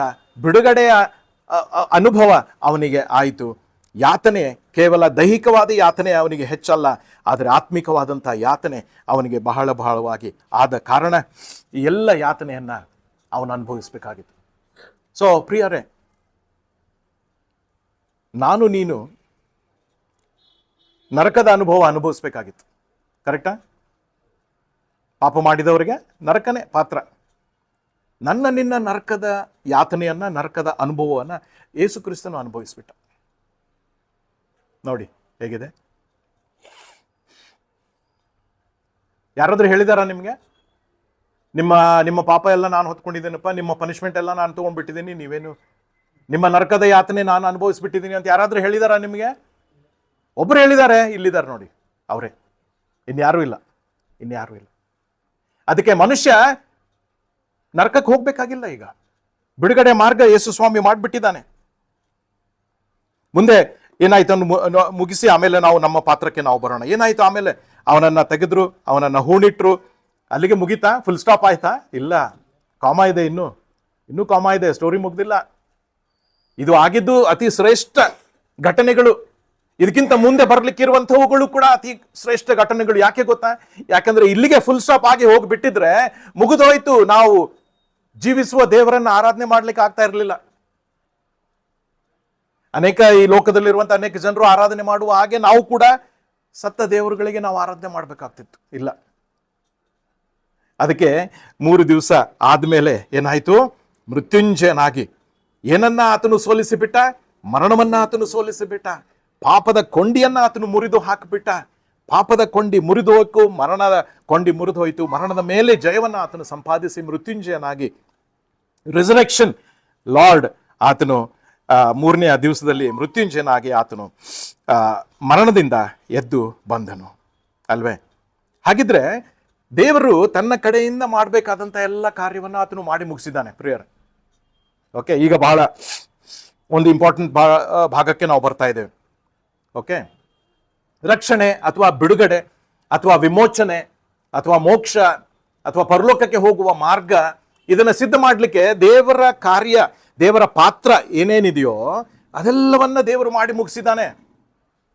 ಈಗ ನಾನು ನೀನು ಕೇಳಬೇಕಾಗಿರುವ ಪ್ರಶ್ನೆ ಏನಂತಂದ್ರೆ, ಹಾಗಿದ್ರೆ ನನ್ನ ಪಾತ್ರ ಏನು? ನನ್ನ ಪಾತ್ರ ಏನು? ಇನ್ನು ಕೂಡ ನಾನು ಏನಾದರೂ ದಾನ ಧರ್ಮ ಮಾಡಬೇಕಾಗಿದೆಯಾ? ಇನ್ನು ಕೂಡ ಪೂಜೆ ಪುರಸ್ಕಾರಗಳನ್ನು ಮಾಡಬೇಕಾ? ಇನ್ನು ಕೂಡ ತೀರ್ಥಯಾತ್ರೆಗಳನ್ನು ನಾನು ಮಾಡಬೇಕಾ? ಪರಲೋಕಕ್ಕೆ ಹೋಗ್ಬೇಕಾದ್ರೆ ಏನಿದೆ ನನಗೆ ಮಾಡ್ಲಿಕ್ಕೆ ಹೇಳಿ, ನಾನು ಮಾಡ್ತೇನೆ ಅಂತ ಮನುಷ್ಯನು ಹೇಳ್ತಾ ಇದ್ದಾನೆ. ಅದಕ್ಕೆ ಒಬ್ಬ ದೇವ್ರ ಸೇವಕರು ಹೇಳಿದ್ರಂತೆ, ಮಾಡಬೇಕಾದದೆಲ್ಲ ಮಾಡಿ ಆಗಿದೆಯಪ್ಪ, ಮಾಡಬೇಕಾದದ್ದೆಲ್ಲ ಮಾಡಿ ಆಗೋಗ್ಬಿಡ್ತು, ನೀನು ಬಹಳ ಲೇಟಾಗಿ ಬಂದ್ಬಿಟ್ಟಿಯ ಅಂತ. ನನ್ನ ಪ್ರಿಯರೇ, ಇವತ್ತು ಮನುಷ್ಯ ಪರಲೋಕಕ್ಕೆ ಹೋಗ್ಲಿಕ್ಕೆ ಏನು ಕೂಡ ಮಾಡ್ಲಿಕ್ಕೆ ಆಗೋದಿಲ್ಲ. ಆದ್ರೆ ಒಂದು ಮಾತ್ರ ಆತನು ಮಾಡ್ಬೋದು. ಏನಂತಂದ್ರೆ, ಯೇಸು ಕ್ರಿಸ್ತನು ಶಿಲುಬೆ ಮೇಲೆ ಮಾಡಿ ಮುಗಿಸಿದಂಥ ಆ ಸುಂದರವಾದಂಥ ವಿಮೋಚನೆಯ ಕಾರ್ಯವನ್ನ ಆತನು ನಂಬಬೇಕು. ಅಲ್ಲಿ ಆ ಶಿಲುಬೆ ಮೇಲೆ ಜಡಿಯಲ್ಪಟ್ಟವನು ನನ್ನ ರಕ್ಷಕನೇ, ನನ್ನ ಸ್ಥಾನದಲ್ಲಿಯೇ ಆತನು ಜಡಿಯಲ್ಪಟ್ಟ, ನನ್ನ ಸ್ಥಾನದಲ್ಲಿಯೇ ನನ್ನ ಶಿಕ್ಷೆಯನ್ನ ಆತನು ಅನುಭವಿಸಿದ ಅಂತ ಹೇಳಿ ಮನುಷ್ಯನು ಏನ್ ಮಾಡ್ಬೇಕು? ಹೃದಯದಲ್ಲಿ ನಂಬಬೇಕು ಅಷ್ಟೇ. ಇಷ್ಟು ಸರಳನ? ಇಷ್ಟು ಈಸಿ ಇದೆಯಾ ರಕ್ಷಣೆ? ಮೋಕ್ಷ ಇಷ್ಟು ಬೇಗ ಸಿಕ್ಬಿಡ್ತದ? ನಂಬಿಬಿಟ್ರೆ ಪರಲೋಕಕ್ಕೆ ಹೋಗ್ಬಿಡ್ತೇವ? ಅದಕ್ಕೆ ಅನೇಕ ಮನುಷ್ಯರಿಗೆ ನಂಬಲಿಕ್ಕೆ ಆಗಲ್ಲ ಇದು. ಅದಕ್ಕೆ ಏನ್ ಮಾಡ್ತಾರೆ, ಏನೋ ಸ್ವಲ್ಪ ಕಷ್ಟದ ಕೆಲಸಗಳನ್ನ ಹೇಳ್ರಿ ನಾವು ಮಾಡ್ತೇವೆ, ಇಷ್ಟು ಸುಮ್ಮನೆ ಹಾಗೆ ನಂಬಿಡ್ಬೇಕು, ಯಾರೋ ಮಾಡಿದ್ದು ಕೆಲಸ ನೋಡೋದಂತೆ ನಂಬೋದಂತೆ, ಇದು ನಂಬಲಿಕ್ಕೆ ಆಗಲ್ಲ ಬಿಡಿ ಅಂತ ಹೇಳಿ. ನನ್ನ ಪ್ರಿಯರೇ, ಇವತ್ತು ಆ ಮನುಷ್ಯನಿಗಿರುವಂತ ದೊಡ್ಡ ಒಂದು ಶೋಧನೆ ಇದೇ ಆಗಿದೆ. ಯಾಕೆ ಗೊತ್ತಾ? ಯಾಕಂದ್ರೆ ನನ್ನ ಪಾತ್ರ ಕೂಡ ಅದರಲ್ಲಿ ಬೇಕಲ್ಲ, ನನ್ನ ಸಾಧನೆ ಕೂಡ ಅದರಲ್ಲಿ ಬೇಕಲ್ಲ ಅಂತ ಹೇಳಿ ಇವತ್ತು ಅನೇಕ ಜನರು ನರಕದ ಹಾದಿಯಲ್ಲಿ ಹೋಗ್ತಾ ಇದ್ದಾರೆ. ಏನು ಮಾಡ್ತಾ? ಸಾಧನೆಗಳನ್ನ ಮಾಡ್ತಾ ಹೋಗ್ತಾ ಇದ್ದಾರೆ. ಯಾವ ಸಾಧನೆಗಳನ್ನು ಕೂಡ ಮಾಡಬೇಕಾಗಿಲ್ಲ. ದೇವರ ಕಡೆಗೆ ಹೋಗ್ಲಿಕ್ಕೆ ಮಾರ್ಗ ಯೇಸು ಸ್ವಾಮಿ ಸಿದ್ಧ ಮಾಡಲಿಕ್ಕೆ ಆತನು ಈ ಲೋಕಕ್ಕೆ ಬಂದ. 100% ಅದನ್ನು ಸಂಪೂರ್ಣವಾಗಿ ಆತನು ಮಾಡಿ ಮುಗಿಸಿದ್ದಾನೆ. ಏನು ಕೂಡ ಅದರಲ್ಲಿ ಬಾಕಿ ಉಳಿಸಿಲ್ಲ, ಎಲ್ಲವನ್ನ ಮಾಡಿ ಮುಗಿಸಿದ್ದಾನೆ. ಅದನ್ನ ನಾವು ಕೈ ತೆರೆದು, ಹೃದಯ ತೆರೆದು ಸ್ವೀಕಾರ ಮಾಡೋದಷ್ಟೇ ಮನುಷ್ಯನ ಕೆಲಸ. ಕಷ್ಟನಾ? ಬಹಳ ದೊಡ್ಡ ಕೆಲಸನಾ ಇದು? ಇಲ್ಲ. ಅದಕ್ಕೆ ದೇವರ ವಾಕ್ಯದಲ್ಲಿ ಯೇಸು ಕ್ರಿಸ್ತನು ಇದೆ ಹೀಗೆ ಹೇಳ್ತಾನೆ, ಈಗೋ ಬಾಗಿಲಲ್ಲಿ ನಿಂತುಕೊಂಡು ತಟ್ಟುತ್ತಾ ಇದ್ದೇನೆ. ಕೇಳ್ತದ ನಿಮಗೆ? ದೇವರು ತಟ್ಟೋ ಶಬ್ದ ಕೇಳ್ತಾ ಇದೆಯಾ? ನೋಡಿ, ನಾವೆಲ್ಲ ಇಲ್ಲಿ ಸೇರಿ ದೇವರ ವಿಷಯದಲ್ಲಿ ಮಾತಾಡ್ತಾ ಇದ್ದೇವೆ, ದೇವರ ಕಾರ್ಯಗಳ ಬಗ್ಗೆ ನಾವು ಮಾತಾಡ್ತೇವೆ. ಅವೆಲ್ಲ ಮಾತುಗಳೇ ನಮಗೆ ಹೃದಯದ ಮೇಲೆ ತಟ್ಟಿದ ಹಾಗೆ ಶಬ್ದ. ನಿಂತುಕೊಂಡು ನನ್ನ ಶಬ್ದವನ್ನ ಕೇಳಿ ಬಾಗಿಲನ್ನ ತೆರೆದರೆ ಏನ್ ಮಾಡ್ತಾನೆ ಯೇಸು ಸ್ವಾಮಿಯು? ಆತನು ಒಳಗೆ ಬರ್ತಾನೆ. ಅವನ ಸಂಗಡ ನಾನು ಊಟ ಮಾಡುವೆನು, ಅವನು ನನ್ನ ಸಂಗಡ ಊಟ ಮಾಡುವನು ಎಂಬುದಾಗಿ ಸುಂದರವಾದಂಥ ರಕ್ಷಣೆಯ ಒಂದು ಏನಪ್ಪ ರಕ್ಷಣೆಯ ಘಟನೆಯ ಒಂದು ವಿವರಣೆ ಇದೆ. ಇಷ್ಟೇ, ದೇವರು ಸಂಪೂರ್ಣವಾಗಿ ಮಾಡಿ ತೀರಿಸಿದ್ದಾನೆ. ಮನುಷ್ಯನು ಏನು ಕೂಡ ಮಾಡಬೇಕಾಗಿಲ್ಲ. ನಾವು ಹೃದಯ ತೆರೆದು ಆತನನ್ನು ನಂಬಿದರೆ ಸಾಕು, ನಾವು ಆತನ ಮಕ್ಕಳಾಗುವೆ. ಸೊ ಮನುಷ್ಯನು ಮಾಡಬೇಕಾಗಿರೋದು ಏನಂತಂದ್ರೆ, ಕೇವಲ ನಂಬಬೇಕು. ಯೇಸು ಕ್ರಿಸ್ತನ ಚರಿತ್ರೆಯನ್ನ ಓದಬೇಕು, ಈ ಕಥೆಯನ್ನ ಕೇಳಬೇಕು, ಅವನು ಮಾಡಿದ ಕಾರ್ಯಗಳ ವಿಷಯದಲ್ಲಿ ಅದನ್ನ ಓದಬೇಕು, ಅದನ್ನ ತಿಳಿದುಕೊಳ್ಬೇಕು, ನಂಬಬೇಕು. ನನ್ನ ಸ್ಥಾನದಲ್ಲಿ ಯೇಸು ಸ್ವಾಮಿ ಆತನು ಮರಣ ಹೊಂದಿದ, ನನ್ನ ಶಿಕ್ಷೆಯನ್ನು ಆತನು ಅನುಭವಿಸಿದ, ನಾನು ಶಿಕ್ಷೆ ಅನುಭವಿಸಬೇಕಾಗಿಲ್ಲ ಅಂತ ಹೇಳಿ ಬಿಕ್ಕಿ ಬಿಕ್ಕಿ ನಾವು ಅಳಬೇಕು. ಯಾವುದಕ್ಕೋಸ್ಕರ ಅಳಬೇಕು? ಯೇಸ್ವಾಮಿ ಸತ್ತು ಹೋದ ಪಾಳ ಅಂತ ಹೇಳಿ ಅಲ್ಲ ಅಲ್ವೇ? ಅನೇಕ ಜನರು ಗುಡ್ ಫ್ರೈಡೆ ದಿವಸ ಬಹಳ ಅಳ್ತಾರೆ. ಏನು ತಪ್ಪಿಲ್ಲ ಅಳೋದ್ರಲ್ಲಿ, ಆದ್ರೆ ಆತನಿಗಾಗಿ ಅಲ್ಲ ನಾವು ಅಳ್ಬೇಕಾಗಿರೋದು, ನಮಗೋಸ್ಕರವಾಗಿಯೇ ನಾವು ಅಳ್ಬೇಕು. ಅದಕ್ಕೆ ಯೇಸು ಕ್ರಿಸ್ತನೇ ಹೇಳಿದ, ಯಾರಿಗೋಸ್ಕರ? ನಿಮಗೋಸ್ಕರ, ನಿಮ್ಮ ಮಕ್ಕಳಿಗೋಸ್ಕರವಾಗಿ ಅಳಿರಪ್ಪ ಅಂತ ಹೇಳಿ. ಯಾಕೆ? ನಂಬದೇ ಹೋದ್ರೆ ನೀವು ಕೂಡ ನಶಿಸಿ ಹೋಗ್ತೀರಾ ಅಂತ ಹೇಳಿ. ಅದಕ್ಕೋಸ್ಕರ ನಾನು ಪಾಪಿಯಾಗಿದ್ದೇನೆ ಸ್ವಾಮಿ, ನಿನ್ನ ವಿರುದ್ಧವಾಗಿ ನಾನು ಪ್ರತಿಭಟನೆ ಮಾಡಿದೆ, ಪರಿಶುದ್ಧನಾದ ನಿನ್ನ ವಿಚಾರದಲ್ಲಿ ಕರ್ತನೆ ನಾನು ಅವಹೇಳನೆ ಮಾಡಿದ್ದೇನೆ, ಅವಿಧೇಯನಾಗಿ ನಾನು ಹೋಗ್ಬಿಟ್ಟಿದ್ದೇನೆ, ನನ್ನನ್ನು ಕ್ಷಮಿಸು ಅಂತ ಹೇಳಿ ನನ್ನ ಪಾಪಗಳಿಗೋಸ್ಕರವಾಗಿ ಬಿಕ್ಕಿ ಬಿಕ್ಕಿ ನಾನು ಅಳಬೇಕು, ಪಶ್ಚಾತ್ತಾಪ ಪಡಬೇಕು, ನಿಜವಾದಂಥ ಪಶ್ಚಾತ್ತಾಪ. ನಾನು ಪಾಪಿ ಅಂತ ಹೇಳಿ ಅರಿಕೆ ನಾನು ಮಾಡಬೇಕು. ಮಾಡಿದ್ಮೇಲೆ ಅದು ಇಂಗ್ಲಿಷ್ನಲ್ಲಿ ಅದಕ್ಕೆ ಎ ಅಂತ ಹೇಳ್ತಾರೆ. ABC ಒಳಗೆ ಎ ಅಂದರೆ acknowledge that you are a sinner. ನೀನು ಪಾಪಿ ಅಂತ ಹೇಳಿ ಒಪ್ಪಿಕೊಳ್ಬೇಕು. ನೋಡಿ, ಅದು ಫಸ್ಟ್ ಸ್ಟೇಜ್ ಅಲ್ವೇ? ನಾನು ಹೇಳಿದ ಹಾಗೆ 10 ಜನರಲ್ಲಿ ಒಬ್ಬನು ಮಾತ್ರ ಒಪ್ಕೊಳ್ಬಹುದು, ಏನಂತ? ನಾನು ಪಾಪಿ ಅಂತ. 9 ಜನರು ಏನು ಹೇಳ್ತಾರೆ? ಇಲ್ಲ, ಅವನಿಗಿಂತ ನಾನು ಬೆಟರ್ ಇದ್ದೀನಿ ನೋಡಿ ಅಂತ ಅವನ ಕಡೆಗೆ ಬಟ್ ಮಾಡಿ ಹೇಳ್ತಾರೆ, ಒಪ್ಕೊಂಡವನ ಕಡೆಗೆ ಅಲ್ವೇ? ಆದರೆ ಒಪ್ಕೊಂಡವನೇ ಬೆಸ್ಟ್ ಅಲ್ಲಿರೋನು. ಅದಕ್ಕೆ ನಾವು ಫಸ್ಟ್ ಒಪ್ಪಿಕೊಳ್ಬೇಕು. ಎಕ್ನಾಲೇಜ್. ಎರಡನೇದಾಗಿ ನಾವು ನೋಡ್ತೇವೆ believe on the work that god has done, Jesus has done. ಅಂದರೆ ಯೇಸು ಕ್ರಿಸ್ತನು ಮಾಡಿದಂಥ ಕಾರ್ಯದ ಮೇಲೆ ನಾನು ನಂಬಿಕೆ ನಾವು ಇಡಬೇಕು. ಹೌದು ಕರ್ತನೆ, ನೀನೇ ಮಾರ್ಗ, ಸತ್ಯ, ಜೀವ ಆಗಿದ್ದಿ, ನಾನು ನಂಬ್ತೇನೆ. ಹೃದಯದ ಆಳದಿಂದ ನಾನು ನಂಬಬೇಕು. ಮತ್ತು ಮೂರನೇದಾಗಿ ನಾವು ಕನ್ಫೆಸ್ ಮಾಡಬೇಕು, ಹೌದು ಕರ್ತನೆ, ನೀನೇ ನನ್ನ ರಕ್ಷಕ, ನನ್ನ ಒಡೆಯ, ನನ್ನ ವಿಮೋಚಕ ನೀನೇ ಆಗಿದ್ದಿ ಅಂಥೇಳಿ ನಾವು ಕನ್ಫೆಸ್ ಮಾಡಬೇಕು. ಇಷ್ಟೇ ಇರುವಂಥದ್ದು ಅಲ್ವೇ ABC ಆಫ್ ಸ್ಯಾಲ್ವೇಷನ್. ರಕ್ಷಣೆ ಹೊಂದಬೇಕಾದ್ರೆ ಪರಲೋಕಕ್ಕೆ ಹೋಗ್ಲಿಕ್ಕೆ ಇರುವಂಥ ಸರಳವಾದಂಥ ಮಾರ್ಗ ದೇವರು ಮಾಡಿ ತೀರಿಸಿದ್ದಾನೆ. Acknowledge that you are a sinner, ಪಾಪಿ ಅಂತ ಹೇಳಿ ನಾವು ಒಪ್ಪಿಕೊಳ್ಬೇಕು, ಪಶ್ಚಾತ್ತಾಪ ಪಡಬೇಕು. Believe Jesus has died for you. ಮೂರನೇದಾಗಿ confess that Jesus is your saviour. ಸರಳವಾದ ರೀತಿಯಲ್ಲಿ ಇನ್ನೊಂದು ಆವರ್ತಿ ನಾವು ಈ ಸುವಾರ್ತೆ ಕೇಳುವ ಹಾಗೆ ದೇವರು ನಮ್ಮನ್ನು ನಡೆಸಿದ್ದಾನೆ. ಹೊಸ ವರ್ಷದಲ್ಲಿ ಕಾಲಿಡುವಾಗ ಇನ್ನೊಂದು ಅವಕಾಶ ದೇವರು ನಮಗೆ ಕೊಡ್ತಾನೆ ಅಲ್ವೇ. ಎಷ್ಟೋ ಜನರು ಈ ಕೊನೆಯ ವಾರದಲ್ಲಿ ತೀರಿ ಹೋದ್ರು.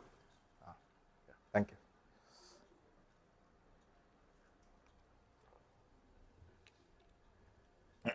ನಿಮಗೂ ಕೂಡ ಗೊತ್ತಿರ್ಬೋದು, ಕೆಲವು ಜನ ಅಲ್ವೇ ಕಳೆದ ವಾರದಲ್ಲಿ ವರ್ಷದ ಅಂತ್ಯಕ್ಕೆ ಅವ್ರು ಬಂದ್ರು. ಇನ್ನೇನು ಒಂದು ವರ್ಷದಲ್ಲಿ ಹ್ಯಾಪಿ ನ್ಯೂ ಇಯರ್ ಅಂತ ನಾವು ಸೆಲೆಬ್ರೇಟ್ ಮಾಡ್ತಾ ಇರ್ತೇವೆ ಎಲ್ರಿಗೂ, 2025 ಅಂತ ಹೇಳಿ ಒಂದು ವೇಳೆ ನೆನೆಸಿರ್ಬೋದು, ಆದರೆ ಆಗಲಿಲ್ಲ. ಅದಕ್ಕೆ ಈ ಸುವಾರ್ತೆಯನ್ನು ಇವತ್ತು ಕೇಳಿದಂಥವ್ರು ಕೆಲವರು ನೀವು ಹೇಳ್ತಾ ಇರ್ಬೋದು, ನೋಡೋಣ ಇನ್ನು ಸ್ವಲ್ಪ ದಿವಸ ವೇಟ್ ಮಾಡಿ ಇನ್ನೂ ಓದ್ಬೇಕು, ನಾನು ಇನ್ನೂ ಕಲಿಬೇಕು, ಇನ್ನೂ ಸ್ವಲ್ಪ ರಿಸರ್ಚ್ ಮಾಡಬೇಕು ಅಂಥೇಳಿ. ರಿಸರ್ಚ್ ಮಾಡಿ ಏನು ತಪ್ಪಿಲ್ಲ, ಓದಿ, ಅದರಲ್ಲಿ ಏನು ತಪ್ಪಿಲ್ಲ. ಆದರೆ ಜೀವನ ಯಾವಾಗ ಮುಗಿದು ಹೋಗ್ತದೆ ಗೊತ್ತಿಲ್ಲ. ಅತುಲ್ ಮತ್ತು ಅವನ ಹೆಂಡತಿ, ಅವನ ಮಕ್ಕಳು ಇಬ್ಬರು ಸುಂದರವಾಗಿ ಒಂದು ಮನೆಯನ್ನ ಕಟ್ಟಿದ್ರು, ಅಪಾರ್ಟ್ಮೆಂಟ್ ಅನ್ನ ಪರ್ಚೇಸ್ ಮಾಡಿದ್ರು, ಹೊಸದಾದಂಥ ಒಂದು ವಾಲ್ವೋ ಕಾರನ್ನು ಅವರು ಪರ್ಚೇಸ್ ಮಾಡಿ ಊರಿಗೆ ಹೋಗೋಣ ಅಂತ ಹೇಳಿ ಹೋಗುವಾಗ ಬೆಂಗಳೂರನ್ನ ಕೂಡ ಇನ್ನೂ ಬಿಟ್ಟಿಲ್ಲ. ಅಷ್ಟರಲ್ಲೇ ಇಡೀ ಕುಟುಂಬ ಹೊರಟೋಯ್ತು. ನಮ್ಮ ಜೀವಿತ ಯಾವಾಗ ಅಂತ್ಯ ಗೊತ್ತಿಲ್ಲ. ಅದಕ್ಕೋಸ್ಕರವಾಗಿ ದೇವರು ನಮ್ಮನ್ನು ಯಾಕೆ ಈ ರೀತಿಯಲ್ಲೇ ಆತನ ವಾಕ್ಯ ನಮಗೆ ಕೇಳಲಿಕ್ಕೆ ಯಾಕೆ ಅವಕಾಶಗಳನ್ನು ನಮಗೆ ಕೊಡ್ತಾನೆ ಗೊತ್ತಾ? ಹೃದಯ ನಾವು ಕಠಿಣ ಮಾಡ್ಕೊಳ್ಬಾರ್ದು, ಮುಂದೆ ಹಾಕಬೇಡಿ. Don't postpone, because life is uncertain. ಅನಿಶ್ಚಿತ ಜೀವಿತ. ಇವತ್ತು ಇದ್ದು ನಾಳೆ ಇಲ್ಲದ ಹಾಗೆ ಹೋಗುವಂತ ಹುಲ್ಲಿನ ಉಪಾಧಿಯಲ್ಲಿ ನಾವಿದ್ದೇವೆ, ನಶಿಸಿ ಹೋಗಿಬಿಡ್ತೇವೆ, ಯಾವಾಗ ಗೊತ್ತಿಲ್ಲ. ಸಮಯ ಇರುವಾಗಲೇ. ಅದಕ್ಕೆ ದೇವರ ವಾಕ್ಯ ನಮ್ಮನ್ನು ಎಚ್ಚರಿಸದೆ, ಇದೇ ಕೃಪಾ ಸಮಯ. Today is the day of salvation. Tomorrow ಅಲ್ಲ, tomorrow is not ours. ಇಂಗ್ಲಿಷ್ನಲ್ಲಿ ಹೇಳ್ತಾರೆ 11th ಅವರಿಗೆ ನೋಡೋಣ ಅಂತ ಹೇಳಿ ಅಲ್ವಾ. 11th ಅವರಿಗೆ ನಾವು ಮಾಡಿದರೆ 10:30 ಹೋಗ್ಬಿಟ್ರೆ ಏನು ಮಾಡ್ತೀರಾ ಅಲ್ವೇ. ಸೊ ಅದಕ್ಕೆ ಪೋಸ್ಟ್ಪೋನ್ ಮಾಡ್ಲಿಕ್ಕೆ ಹೋಗ್ಬೇಡಿ. ದೇವರು ಮಾತಾಡ್ತಾ ಇರುವಾಗಲೇ ಏನು ಗೊತ್ತಾ, ಆತನ ಪ್ರೀತಿ ಇಲ್ಲಿ ನಿಂತುಕೊಂಡಿರುವಂತ ದೇವರನ್ನ ನೋಡ್ರಿ ಸ್ವಲ್ಪ ಅಲ್ವೇ. ಎಂತ ದೇವರಾಗಿದ್ದಾನೆ ಇವನು, ಪ್ರೀತಿ ಸ್ವರೂಪಿಯಾದ ದೇವರಾಗಿದ್ದಾನೆ. ಅವನ ಪ್ರೀತಿ ಅಂತ್ಯ ಆಗೋದೇ ಇಲ್ಲ. ವಾಟ್ಸಪ್ನಲ್ಲಿ ನೀವು ಕಳಿಸಿದವರು ಪ್ರೀತಿ ಇವತ್ತಿನವರೆಗೆ ಅಷ್ಟೇ, ನಾಳೆಯಿಂದ ಮರ್ತು ಬಿಡ್ತಾರೆ ನಿಮ್ಮನ್ನ, ಮುಗಿದೋಯ್ತು. ಮತ್ತೆ 2026 ಅಲ್ಲ, ಮತ್ತೆ ನೆಕ್ಸ್ಟ್ ಅವಾಗಲೇ. ಆದರೆ ಇಲ್ಲಿ ನಿಂತ ದೇವರ ಪ್ರೀತಿಯನ್ನ ನೋಡ್ರಿ, ಅವನ ಪ್ರೀತಿ ಎಂದಿಗೂ ಮುಕ್ತಾಯ ಆಗೋದೇ ಇಲ್ಲ. ಯಾಕೆ ಗೊತ್ತಾ? ಯಾಕಂದ್ರೆ ಇದು ಮನುಷ್ಯನ ಪ್ರೀತಿ ಅಲ್ಲ. ನಮಗೆ ಈ ಪ್ರೀತಿಯನ್ನ ಅರ್ಥ ಮಾಡ್ಕೊಳ್ಳಿಕ್ಕೂ ಆಗೋದಿಲ್ಲ, ಅಷ್ಟು ಅಗಾಧವಾದ ಪ್ರೀತಿ ಆತನ ಪ್ರೀತಿ. ಯಾಕೆ ಗೊತ್ತಾ? ಯಾಕಂದ್ರೆ ಸ್ವಾಮಿ ಮಾಡಿದ ಪ್ರಾರ್ಥನೆಯನ್ನ ನೆನ್ಪಿಟ್ಕೊಳ್ಳಿ. ತಂದೆಯೇ, ಅವರನ್ನ ಕ್ಷಮಿಸು. ಯಾರನ್ನ ಕ್ಷಮಿಸ್ಬೇಕು? ನನಗೆ ಮೊಳೆ ಜಡದವರನ್ನ ಕ್ಷಮಿಸ್ಬೇಕು, ನನಗೆ ತಲೆಗೆ ಮುಳ್ಳಿನ ಕಿರೀಟ ಹಾಕಿದವರನ್ನ ಕ್ಷಮಿಸ್ಬೇಕು. ಸಾಧ್ಯನಾ ಇದು? ದೇವರ ಪ್ರೀತಿ ಇದ್ದವರು ಮಾತ್ರ ಇದನ್ನು ಹೇಳಲಿಕ್ಕೆ ಸಾಧ್ಯ. ಆ ಪ್ರೀತಿ ಇವತ್ತು ನಿನ್ನನ್ನು ಕರೀತಾ ಇದೆ. ಅಂಥ ಪ್ರೀತಿ, ಆ ದೇವರ ಪ್ರೀತಿ ನಿನ್ನನ್ನು ಕರೀತಾ ಇದೆ. ಎಂದಿಗೂ ಮುಂದೆ ಹಾಕಬೇಡ ಇವತ್ತೇ. ಅದಕ್ಕೆ ನಾವು ದೇವರ ವಾಕ್ಯವನ್ನು ಕೇಳಿದ್ದೇವೆ. ಕ್ಷಣ ಹೊತ್ತು ನಮ್ಮ ಕಣ್ಣುಗಳನ್ನು ನಾವು ಮುಚ್ಚೋಣ, ನಮ್ಮ ತಲೆಗಳನ್ನು ತಗ್ಗಿಸೋಣ. ನಿನ್ನನ್ನು ಪ್ರೀತಿಸುವಂತ ದೇವರು ಇವತ್ತು ನಿನ್ನನ್ನು ಇಲ್ಲಿ ಕರೆದುಕೊಂಡು ಬಂದಿದ್ದಾನೆ. ಅನೇಕರ ಹಾಗೆ ನೀನು ನಶಿಸಿ ಹೋಗ್ಬಾರ್ದು, ನರಕದ ಹಾದಿ ಹಿಡಿದು ನೀನು ಹೋಗ್ಬಾರ್ದು ಅಂತ ಹೇಳಿ ದೇವರು ನಿನ್ನನ್ನು ಕರುಣಿಸಿ ಪ್ರೀತಿಸಿ ಇನ್ನೊಂದು ಅವಕಾಶ ಈ ಹೊಸ ವರ್ಷದಲ್ಲಿ ಕಾಲಿಡುವಂತೆ ನಿನಗೆ ಕೃಪೆಯನ್ನ ಕೊಟ್ಟದ್ದು ಮಾತ್ರವಲ್ಲ, ವರ್ಷದ ಆರಂಭದಲ್ಲಿಯೇ ಈ ಸುಂದರವಾದ ಸುವಾರ್ತೆ ವಿಮೋಚನೆಯ ಸುವಾರ್ತೆ, ಬಿಡುಗಡೆಯ ಸುವಾರ್ತೆ, ಪರಲೋಕಕ್ಕೆ ಹೋಗುವ ಮಾರ್ಗದ ಸುವಾರ್ತೆ, ಇದನ್ನು ತಿಳಿಸುವುದಕ್ಕಾಗಿ ದೇವರು ನಿನ್ನನ್ನು ಇಲ್ಲಿ ಕರೆದುಕೊಂಡು ಬಂದಿದ್ದಾನೆ. ನನ್ನ ಪ್ರಿಯ ಸಹೋದರ ಸಹೋದರಿ, ಯೇಸು ಕ್ರಿಸ್ತನನ್ನ ತಿರಸ್ಕರಿಸಬೇಡ, ಅವನನ್ನು ಮರೆತು ಬಿಡಬೇಡ. ಯಾಕಂದ್ರೆ ಆತನೇ ಮಾರ್ಗ, ಆತನೇ ಸತ್ಯ, ಆತನೇ ಜೀವ. ನಿನ್ನ ಜೀವಿತದಲ್ಲಿ ನಿಜ ಸಂತೋಷ ಅವನೇ ಕೊಡಬಲ್ಲ, ನಿಜ ಸಮಾಧಾನ ಆತನೇ ಕೊಡಬಲ್ಲ, ನಿಜವಾದಂತಹ ವಿಮೋಚನೆ ಆತನೇ ಕೊಡಬಲ್ಲ.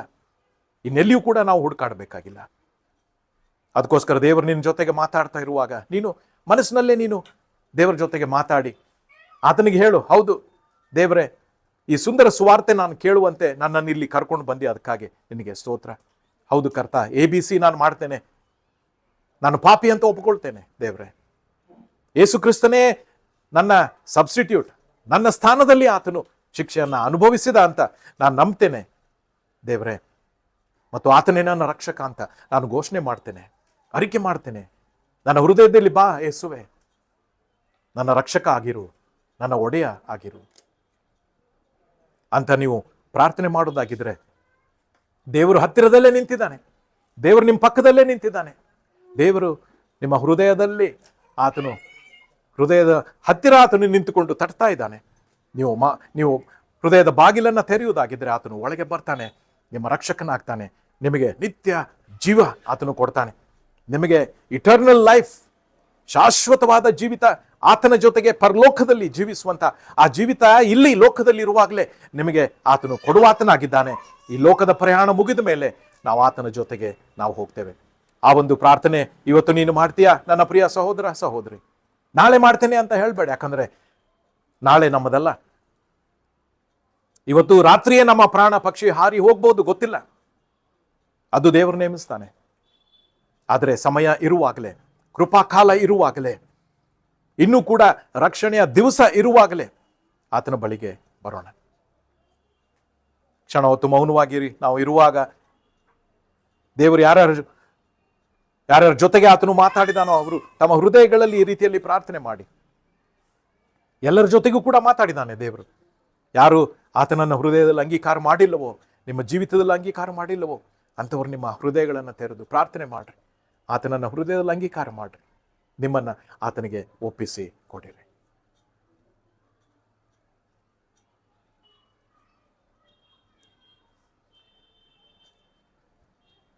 ಪ್ರೀತಿ ಸ್ವರೂಪಿ ಆದಂತಹ ನಮ್ಮ ದೇವರೇ, ಹೌದಪ್ಪ, ಇನ್ನೊಂದು ಆವರ್ತಿ ಯೇಸು ಕ್ರಿಸ್ತನ ಸುಂದರವಾದ ಜೀವನ ಚರಿತ್ರೆ, ಆತನು ಮಾಡಿ ತೀರಿಸಿದಂಥ ಸುಂದರ ಕಾರ್ಯಗಳ ವಿಷಯದಲ್ಲಿ ಇನ್ನೊಂದು ಆವರ್ತಿ ನಾವು ಕೇಳುವಂತೆ ನೀನು ಕೊಟ್ಟ ಕೃಪೆಗಾಗಿ ಸ್ತೋತ್ರ.